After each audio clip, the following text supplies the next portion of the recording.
Here's a lesson that's designed to show you how to use Infusionsoft to register people for an event. In this case, it's going to be a group of events.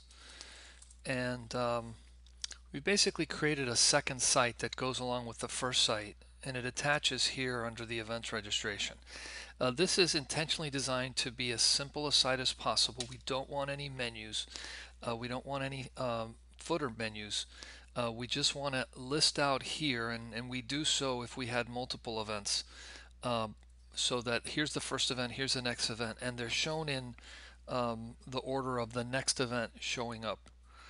So, the next one's the 19th, so that'll be first. If we had an event here on, let's say, April 5th, it would show up afterwards. But right now we only have one scheduled. This is just a listing of WordPress posts. Over here in the sidebar, we just have some information. Another option would be to have a form where people can go and record one of their previous events and make it available for those that want immediate access to some sort of information.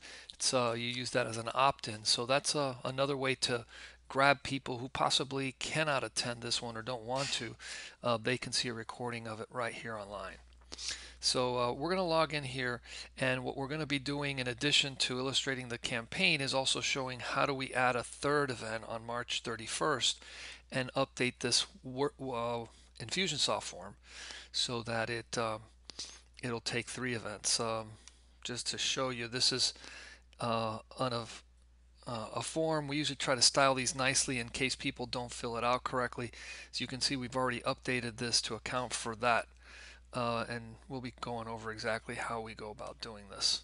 So here's the page that's going to be changed when we change the campaign. This is the campaign that's here behind the scenes. You'll see that we've already built the sequences in the forms for the event on the 19th, the 25th. We're adding the one for the 31st.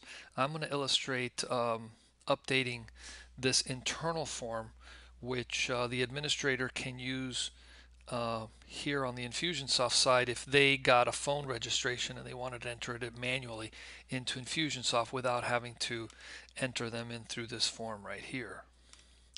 So if we click on here, you can see the components of this. We have a simple form, first name, last name, email, phone number. In our case, we want to give them the option of bringing a guest without having them register. And then this is where the registration is actually done.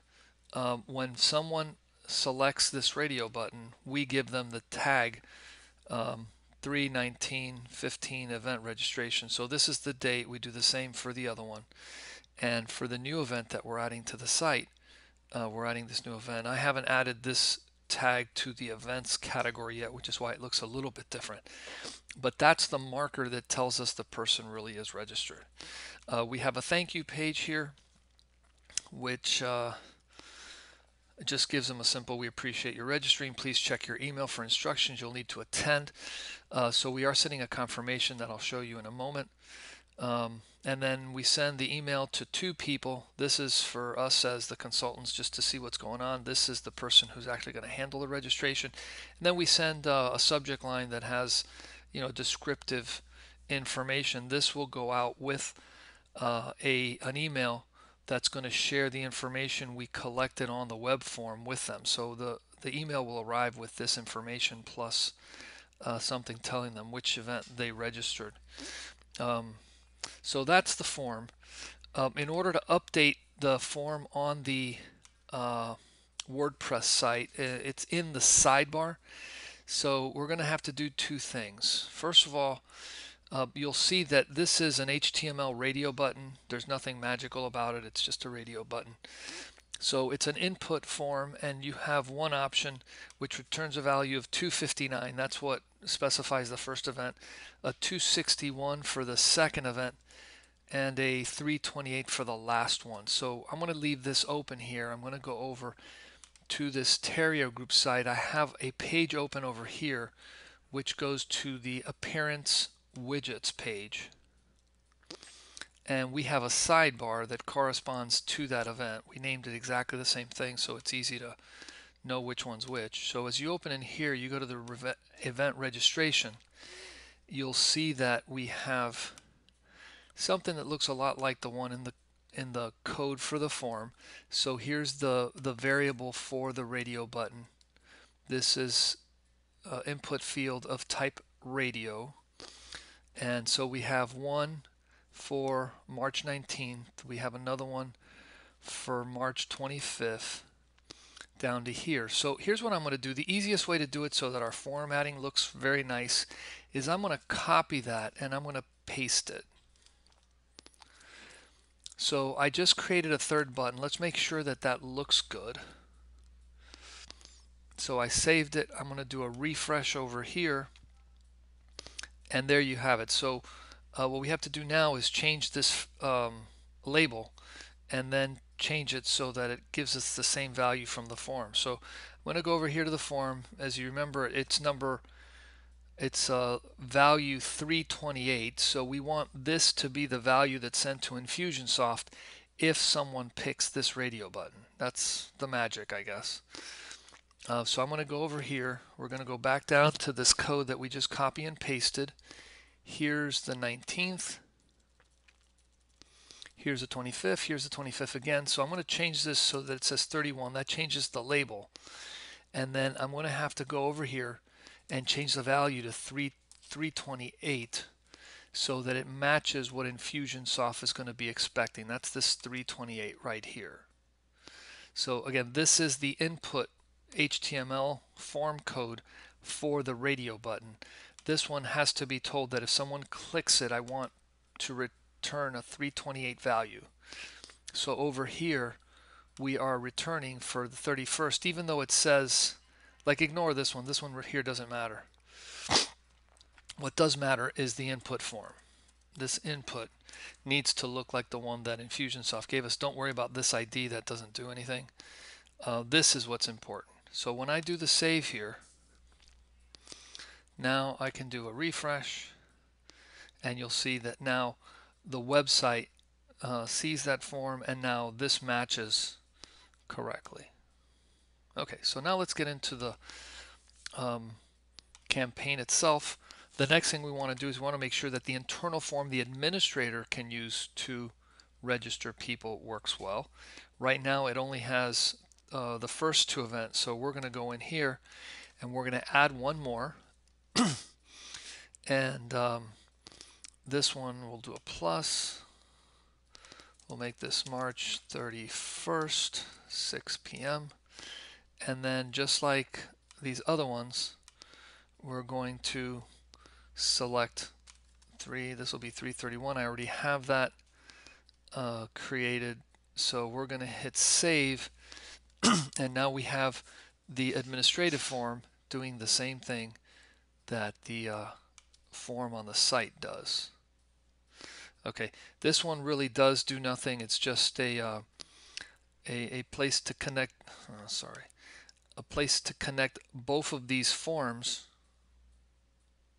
so that we only have to have a single diamond. Otherwise, we would have to have two diamonds, and you'll see that inside this diamond, there's actually some smarts. So I'm going to click here.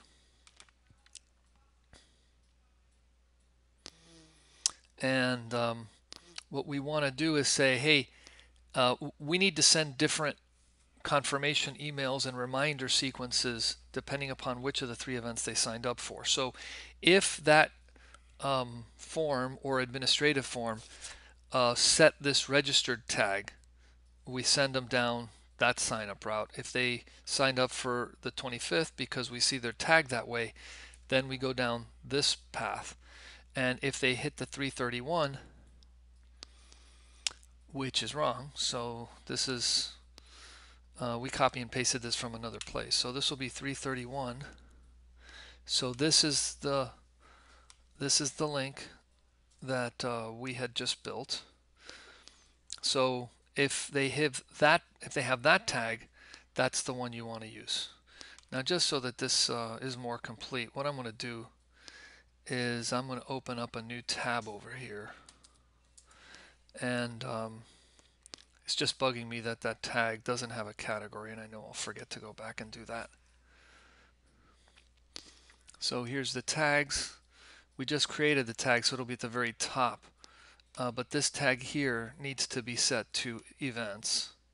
so that it fits in the right place.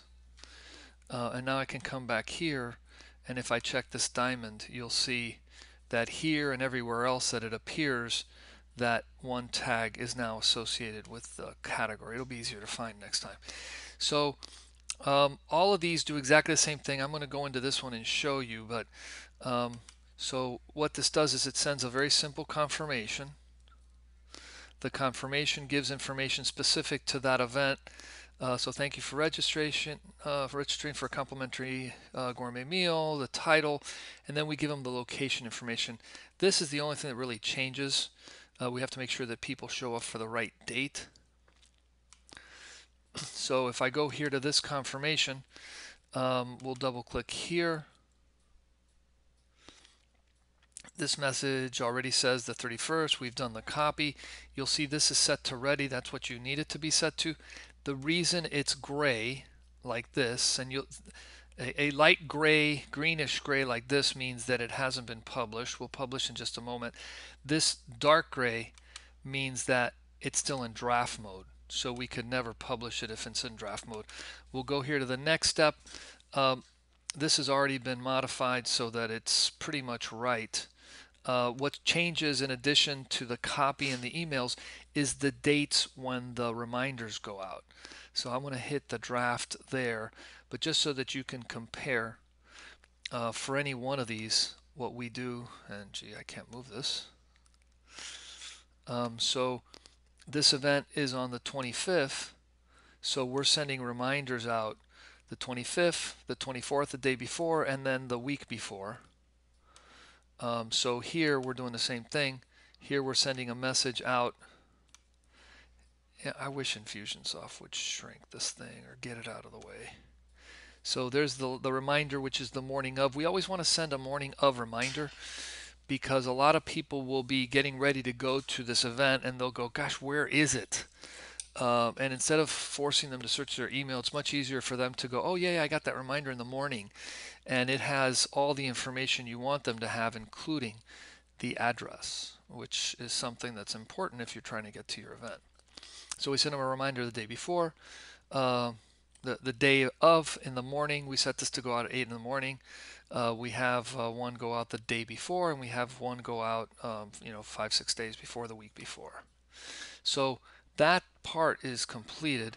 Now what we're going to do is we're going to publish this and let her rip. So this is now ready to go. As you can see, we've already registered a few people for the first two events. Now we can register people for the last event. And in another video, I will come up and illustrate what happens afterwards.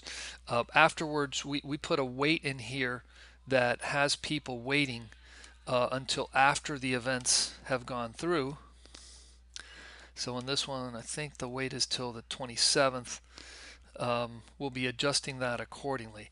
But what we do in this diamond is there's 3 outcomes of our events. Some people only have 2, but we want to send one email, which we call the sorry we missed you, to the people that didn't show up.